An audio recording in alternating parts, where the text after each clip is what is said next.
കൂത്തുപറമ്പ് നിയോജക മണ്ഡലത്തിന്റെ സ്വപ്നങ്ങൾ സാക്ഷാത്കരിക്കുക എന്ന ലക്ഷ്യത്തോടെ മുന്നോട്ടു പോകുമെന്ന് പി.കെ. പ്രവീൺ എം.എൽ.എ.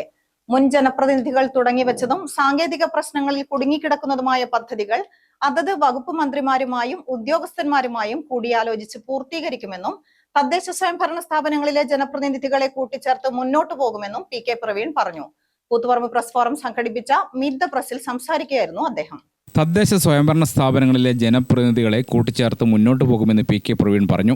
കൂത്തുപറമ്പ് താലൂക്ക് ആശുപത്രിയുടെ പുതിയ കെട്ടിടം പൂർണ്ണതോതിൽ പ്രവർത്തന സജ്ജമാക്കുന്നതിന് ജീവനക്കാരെ അനുവദിക്കണമെന്നതടക്കമുള്ള കാര്യങ്ങൾ ആരോഗ്യവകുപ്പ് മന്ത്രി കെ. മുരളീധരനുമായി ചർച്ച ചെയ്യും. കൂത്തുപറമ്പ് റിംഗ് റോഡ്, പാനൂർ താലൂക്ക് ആശുപത്രി, കൂത്തുപറമ്പ് പുതിയ ബസ് സ്റ്റാൻഡ്, പാനൂർ നഗരസഭാ കെട്ടിടം തുടങ്ങിയവയുടെ നിർമ്മാണം വേഗത്തിലാക്കും. ഇതിനുള്ള സാങ്കേതിക പ്രശ്നങ്ങൾ പരിഹരിക്കുമെന്നും പാനൂർ, കൂത്തുപറമ്പ് ടൗണുകളിലെ ഗതാഗതക്കുരുക്ക് പരിഹരിക്കാനാവശ്യമായ നടപടികൾ സ്വീകരിക്കുമെന്നും പി.കെ. പ്രവീൺ പറഞ്ഞു.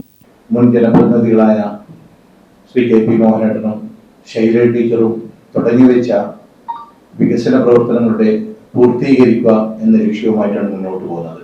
അതുമായി ബന്ധപ്പെട്ട് പ്രത്യേകിച്ച് കൂത്തുപറമ്പ് ടൗണിലുള്ള താലൂക്ക് ആശുപത്രിയുടെ ചില സാങ്കേതിക പ്രശ്നങ്ങൾ ഉണ്ടായിരുന്നു.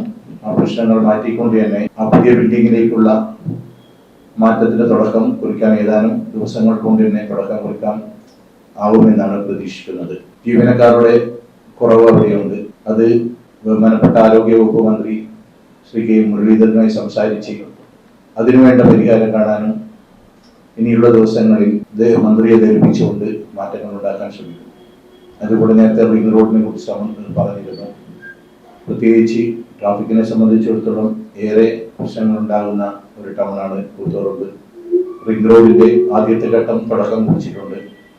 രണ്ടാമത്തെ ഘട്ടത്തിന്റെ തുടക്കം എന്ന നിലയിൽ അതിന്റെ ചർച്ചയും നടത്തിക്കൊണ്ട് ആ വകുപ്പിന്റെ മന്ത്രിയുമായി ചർച്ച ചെയ്ത് അതും പരിഹരിക്കാനുള്ള പ്രവർത്തനം ഉണ്ടാവും.